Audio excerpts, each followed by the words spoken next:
ভারতীয়দের এবার তাড়ানোর হুমকি দেওয়া হচ্ছে। বাংলাদেশে যে সমস্ত ভারতীয়রা আছেন বাংলাদেশ থেকে তাড়ানোর হুঁশিয়ারি স্লোগান গণ অধিকার পরিষদ নেতা তারেক রহমানের।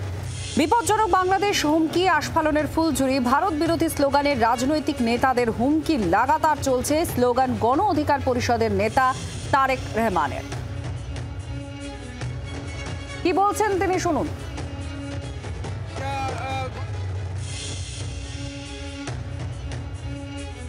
এভাবে হবে না।